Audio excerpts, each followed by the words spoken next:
pa ngayong weekend ang isang mind-thrilling adventure. Pakulo ng isang grupo ngayon ang reality game room kung saan ikaw ang gaganap na detective na lulutas ng misteryo. Live mula sa Quezon City, si Cedric Castillo may paandar.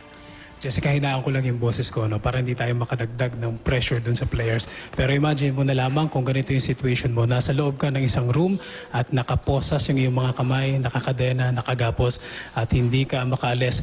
Yan yung challenge sa game room na ito. At dalawang bagay daw yung pwede mong gawin dyan. Isa, magpanik at hindi ka makapag-isip ng diskarte mo. Pangalawa, huminahon, huminga ng malalim at mag-isip kung ano yung pwede mong gawin.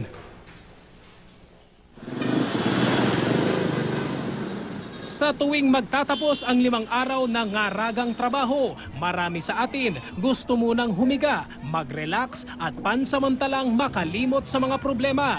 Pero para sa mga challenge sa utak, misteryo at kaunting torture ang hanap, swak ang game room na ito sa isang bahagi ng C5 sa Quezon City, ang Mystery Manila. Pili ka, gusto mong maging detective o gusto mong maging biktima. Pero hindi kami ron ha, ikaw mismo ang gaganap. This is the first real live escape game here in the Philippines. It started out from Japan, gaining popularities across countries. It's not your normal life to solve problems. Mysteries. So here you get that 1 hour for you to get to feel that thrill. Sumabit kami sa isang grupo ng mga bagets. Sa 2 kwartong pagpipilian, doon kami sa kung saan kunyari ay mga bihag. Sa simula ng game, naka-blindfold kaming lahat.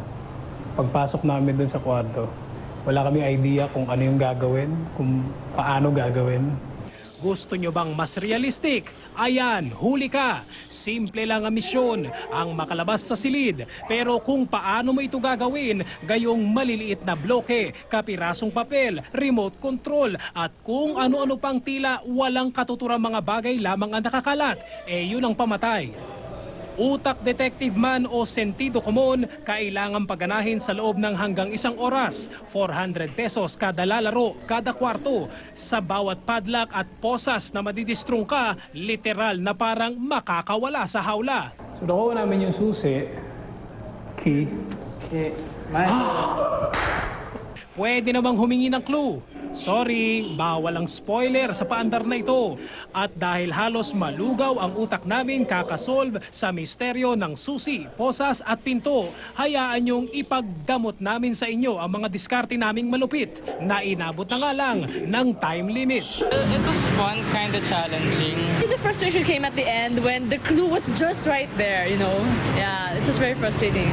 3 to 4 months, mysteries will change. Hey, who likes spoilers, right? So it's better to actually be there in the room.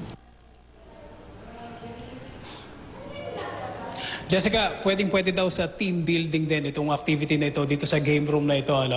Pwede mo rin daw matutunan. Siyempre, makikinig ka doon sa teammates mo at magko-coordinate kayo, magko-cooperate para malaman kung paano kayo makalabas sa kwartong ito. Isa pang bagay na pwede raw lesson na matutunan dito ay yung mga bagay na pakalat-kalat dyan. Hindi daw naman pwede nating basta-basta baliwalain at baka meron silang magagandang o mahalagang meaning o pwedeng makatulong sa atin, Jessica.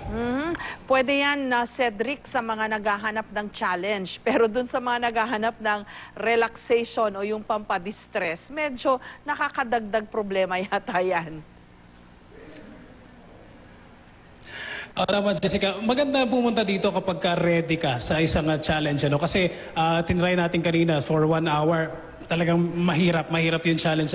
Kung ano yung makikita mo dito, pagpasok mo pa lang, hindi mo alam kung para saan niya. Makita mo yung mga blocks, yung flashlight.